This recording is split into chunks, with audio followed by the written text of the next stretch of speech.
तो आइए स्टार्ट करते हैं अपने टॉपिक को। जो हमारा टॉपिक होने वाला है वो नाम है रोयल्स थ्योरम।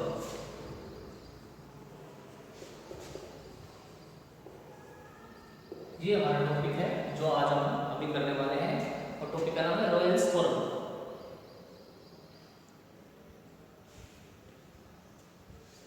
अब रोयल्स थ्योरम क्या कहती है एक बार वो देख लेते हैं। रोयल्स थ्योरम किसी फंक्शन पे कब अप्लाई होगी वो देखेंगे पहले, कैसे वर्किंग होगी वो देखेंगे पहले। एक बार हम ये देख लेते हैं कि इसकी कंडीशंस क्या क्या हैं। सबसे पहले आपको एक इंटरवल दिया मिलेगा और एक फंक्शन दिया मिलेगा। मान लो कोई f(x) कोई फंक्शन है, ठीक है। वो क्या है चाहिए, when f(x) is continuous function,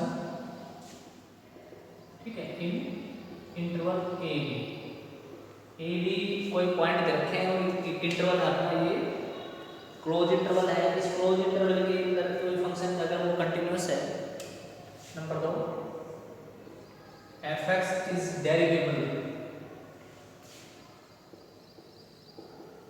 अगर वो डेरिवेबल है a b में। दूसरी बात और थर्ड जो हमारी बात है वो क्या है कि भाई f of a is equal to f of b। तो क्या करेंगे, royals theorem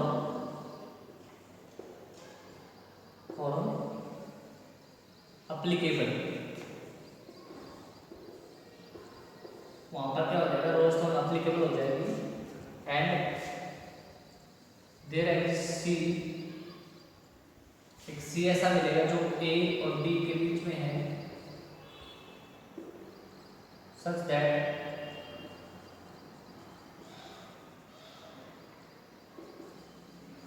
there exist c such that a और b के बीच में लाई करेगा c और f' जिसके लिए क्या हो जाएगा 0।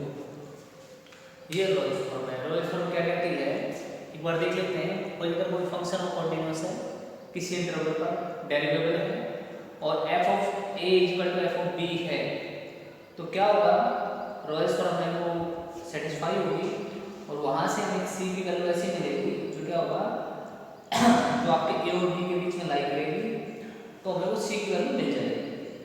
तो आइए एक बार देखते हैं रोयल्स थ्योरम का क्या है। बड़ा इजी है, एक बार क्वेश्चन से करेंगे तो आपको ज़्यादा बेटर ढंग से समझ में आएगा। देखिए क्या है रोयल्स थ्योरम में क्या कहा गया है, जो कि 5.8 है बेटा एक्सरसाइज। क्वेश्चन नंबर हमारा जो फर्स्ट है वो रोयल्स थ्योरम से ही रिलेटेड है और जो फंक्शन दे रखा है वो दे रखा है हमारे को क्या, x square plus 2x minus 8, x square plus 2x minus 8। और जो इंटरवल जो हमारे को गिवन है बेटा जी वो है -4 to 2, -4 to 2। यहाँ पे x जो है बिलोंग करेगा, यहाँ x बिलोंग करता है इस अपने क्लोज इंटरवल। तो पूछा है कि वेरीफाई करिए रोयल्स थ्योरम। सबसे पहले क्या करेंगे, जो ये फंक्शन है बेटा ये पॉलिनोमियल है, ठीक है। Given function is a polynomial, और जो पॉलिनोमियल होते हैं बेटा वो कंटीन्यूअस होते हैं हमेशा हर पॉइंट पे। Given function is a polynomial so continuous everywhere, और हर जगह पे अगर वो फंक्शन कंटीन्यूअस होगा then f(x) is continuous in -4। यहाँ पे कंटिन्यूस हो गई पहली बात। नंबर 2 डेरिवेटिव, डेरिवेटिव कर लीजिए इसका। डेरिवेटिव 2x + 2 डेरिवेटिव पढ़ चुके हैं, पीछे से पढ़ के आए पूरे इस चैप्टर में। पावर में से क्या x का 2 हो जाएगा। अब ये देखिए ये फंक्शन है कि ये आपके पेपर में 1/0 या √, ये वाले फॉर्म या ∞/∞, ऐसा कुछ हमें नहीं मिलेगा x की किसी भी वैल्यू के लिए। तो इसका मतलब क्या हो जाएगा, ये फंक्शन क्या हो जाएगा, डेरिवेटिव हो जाएगा। और हमें तो इसी इंटरवल में देखना है, -4 से 2 तक की वैल्यू को यहाँ पे रखें। एग्जिस्ट करने का मतलब डेरिवेटिव का मतलब है डेरिवेटिव निकाल के लिखा हमने और x की वैल्यू -4 to 2 रख रहे हैं, कोई परेशानी नहीं है। तो ये डेरिवेटिव भी है f(x) इज डेरिवेबल इन -4 to 2, यहाँ डेरिवेबल भी है।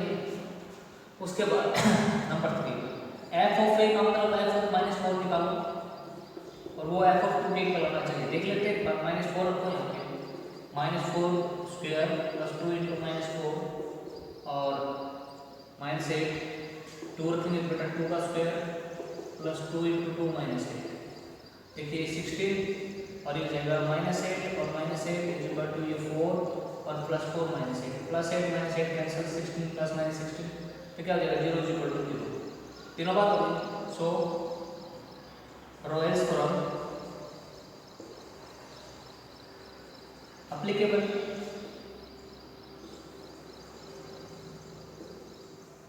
अप्लीकेबल है। अब अप्लीकेबल है ये रोयल्स फ्रॉम तो क्या होगा there is c such that तो सी वो कहाँ करेगा ए और बी के बीच में लाई करेगा और एफ डैश सी क्या हो जाएगा 0। एफ डैश सी का मतलब डेरिवेटिव के अंदर यहाँ ये 2c + 2 एफ डैश एक्स का मतलब यहाँ पे x था एफ डैश सी करेंगे तो x ही क्या आ जाएगा हमारा c आ जाएगा 2c + 2 = 0 and c = -2 multiply divide में गया -1 c = -1 ये हमारी वैल्यू आ जाएगी। तो इस तरह हमने क्वेश्चन को करना है। रोयल्स थ्योरम एप्लीकेबल होने के लिए क्या 3 कंडीशन होती है हमारी और वो 3 कंडीशन क्या होगी बेटा। सबसे पहले फंक्शन जो है वो क्या होना चाहिए कॉन्टिन्यूस होना चाहिए। दूसरी बात जो फंक्शन है बेटा वो कैसा होना चाहिए डेरिवेबल होना चाहिए फंक्शन। और तीसरी जो बात है हमारी वो क्या है f of a = f of b यानी स्क्वायर की वैल्यू है फंक्शन की वो सेम होनी चाहिए। ये हमने रोयल्स थ्योरम का फर्स्ट क्वेश्चन दिया। इस टॉपिक के अंदर 2 ही मीन वैल्यू थ्योरम आएगी आपकी रोयल्स थ्योरम आएगी। रोयल्स थ्योरम से मैंने एक क्वेश्चन कराया है क्वेश्चन और मैं कराऊंगा जिसमें आपका नॉट एप्लीकेबल होगा। 2 ही क्वेश्चन आपको बड़े इजी क्वेश्चन है। फर्स्ट क्वेश्चन मैंने करा दिया सेकंड का एक पार्ट मैं आपको करा रहा हूँ। उसके बाद थर्ड जो पार्ट है आपका फर्स्ट क्वेश्चन मैंने करा दिया आपका ऐसे ही आप क्या कर रहे हैं सेकंड क्वेश्चन करेंगे। सेकंड क्वेश्चन में 3 पार्ट है बेटा एक मैं आपको कराऊंगा रोयल्स थ्योरम से रिलेटेड है। अब देखिए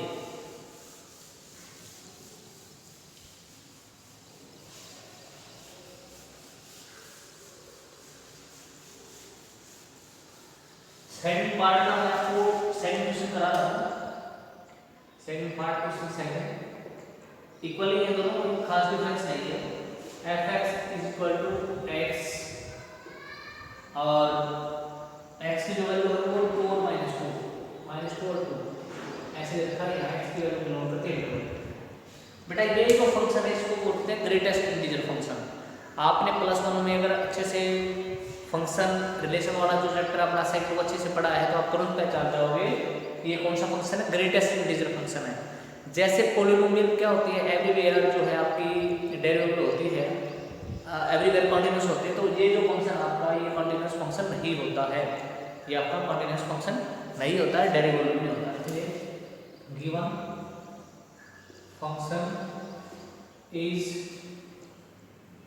greatest integer function and neither continuous nor derivable. Hence, Royle's theorem does not apply.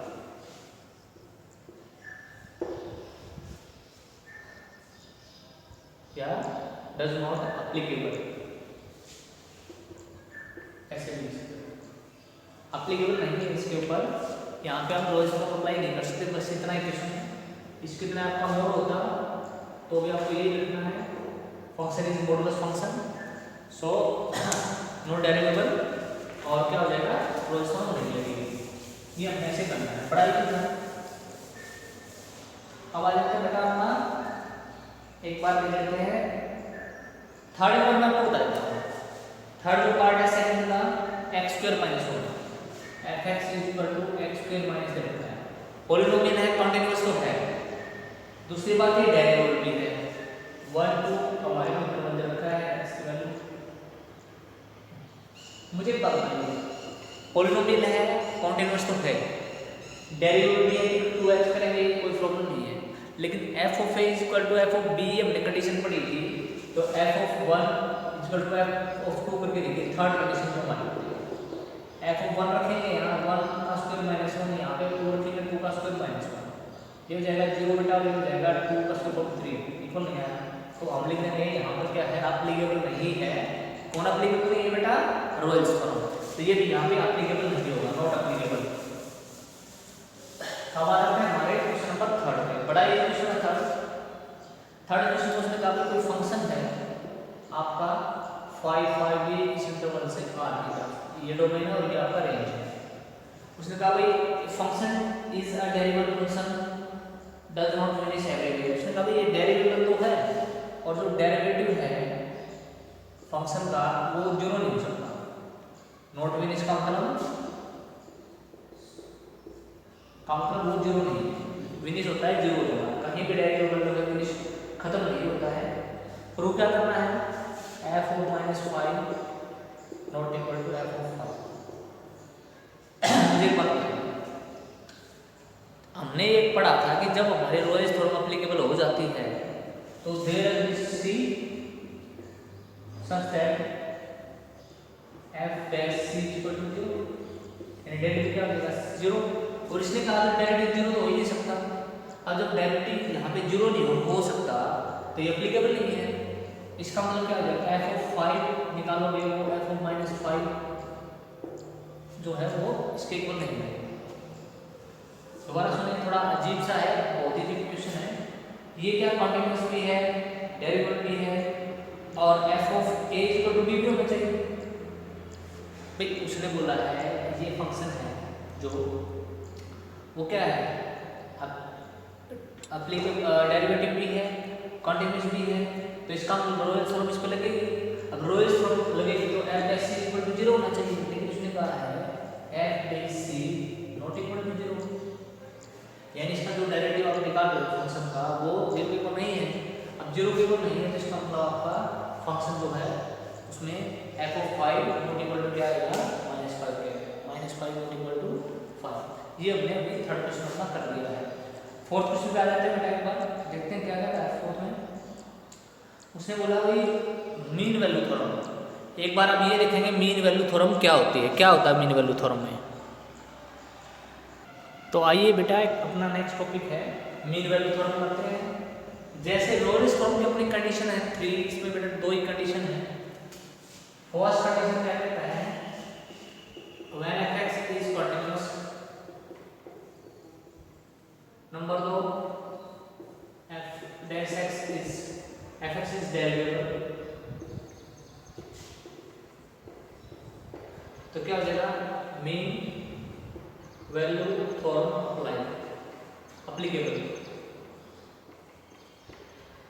और तब क्या होगा, जैसे हमारे पहले लिखा था अगर ऐसा है तो c क्या होगा, f dash c equal to 0 हो जाएगा, इसमें ऐसा नहीं है, इसमें क्या है, then there is c such that, और c क्या होगा वो a b के बीच में ही होगा, यहाँ पे क्या होगा, f डैश c की जो वैल्यू किसके इक्वल हो जाएगी बेटा, f of b minus f of a by b minus, question से देखिए पॉलिनोमियल है, मैंने बताया कॉन्टिन्यूअस होती है, उसने कहा भी a b ऐसा इंटरवल दे रखा है क्लोज, और a की जगह 1 दे रखा है और b की जगह 4 दे रखा है, ये ध्यान रखना।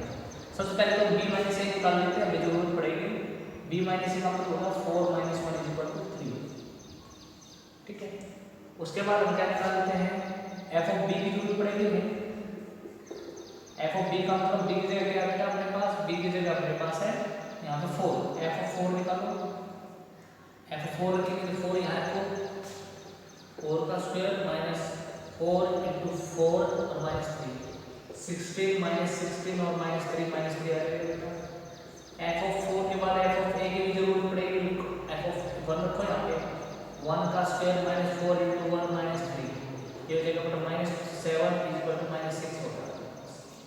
अभी हम क्या करें, सबसे पहले तो fx is a polynomial, hence क्या हो जाएगा, कॉन्टिन्यूअस,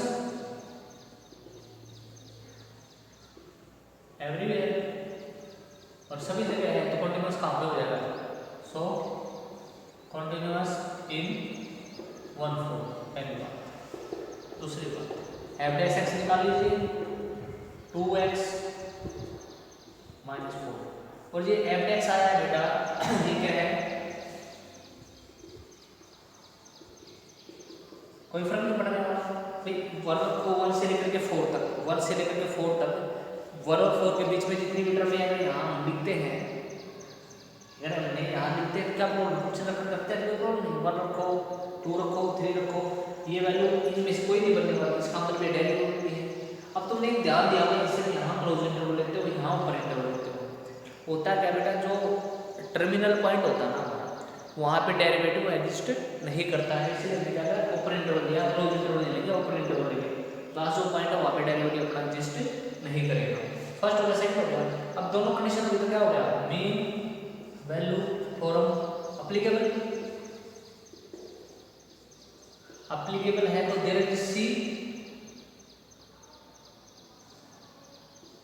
कैसा सच दैट सी कहाँ पे ए और बी के बीच में करेगा और क्या हो जाएगा हमारे पास ये कंडीशन हो जाएगी ये वाली, यानी एफ डैश सी का मतलब एफ डैश एक्स यहाँ पे है तो एक्स की नसीब जो 2c - 4 किसके इक्वल हो जाएगा? F of b minus f of a. F of b हमने निकाला था -3 आया था अपना माइनस एफ ऑफ ए की वैल्यू -6 आई थी बाय बी माइनस ए, बी की वैल्यू अपने 4 है और यहाँ पे 1 है, तो अपने पास हो जाएगा वो c - 4 -3/3 1 आ जाएगा। एंड यहाँ पे अपने पास हो जाएगा बेटा 2c = 5 and c = 5/2। तो बेटा हमने क्या है यहाँ c की वैल्यू निकाल ली, तो इस तरह क्या करते हैं मेन वैल्यू थ्योरम जो है हम अप्लाई करेंगे। ऐसा इक्वेशन आपका एक दो क्वेश्चन और दे रखे हैं आपके, आपने इक्वेशन ट्राई करने हैं। अगर आपको कोई प्रॉब्लम रहती है, इजी टॉपिक है, mean value theorem, Royals theorem. Haryana board जो आपका है या सीबीएसई है, मोस्टली क्वेश्चन आपके सीबीएसई में थोड़ा सा टिपिकल घुमा फिरा के पूछता है एक आध बार, लेकिन हरियाणा बोर्ड जो आपका है सीबीएसई उसके अंदर सिंपल आपको इक्वेशन दी मिलेगी पॉलिनोमियल वाली ऐसी, या फिर लीनियर हो सकती है आपकी, वो पॉलिनोमियल होती है इस तरह की equation, monomial binomial trinomial quadratic by quadratic cubic आपको कोई मिलेगी और आपको ऐसे इक्वेशन को करना है। मीन वैल्यू थ्योरम आपको पता लग गई है, रॉयल्स थ्योरम आपको एक्सरसाइज को करिए। अगर कोई प्रॉब्लम रहती है तो आप कमेंट बॉक्स में डाल सकते हैं, नेक्स्ट वीडियोस में आपको सॉल्यूशन दे दिया जाएगा। तो इस वीडियो के अंदर हमने क्या किया है बेटा, रॉयल्स थ्योरम हमने कंडीशंस को सीखा, मीन वैल्यू थ्योरम को हमने सीखा कुछ। तो अब हमने क्या कर लिया बेटा, हमने अपना 5th चैप्टर कंप्लीट कर लिया है। नेक्स्ट वीडियो जो आपकी है वो आपकी रेट ऑफ चेंज के ऊपर मिलेगी, यानी आपकी एप्लीकेशन ऑफ डेरिवेटिव के ऊपर मिलेगी। डेरिवेटिव के एप्लीकेशन ऑफ डेरिवेटिव के अंदर हम 3-4 टॉपिक पढ़ेंगे, बहुत ही ज़्यादा इंपॉर्टेंट आपका ये चैप्टर होने वाला है 6 से। तो आप जो है अच्छे से वीडियो देखिए और सब्सक्राइब कर लीजिए ताकि आपको नेक्स्ट जो वीडियोज़ मिलेगी वो आपको टाइमली मिलते रहे और आप उनको अच्छे से देख पाएँ और प्रॉब्लम को सोल्व कर पाएँ। Thank you very much for watching the video so carefully. Thank you.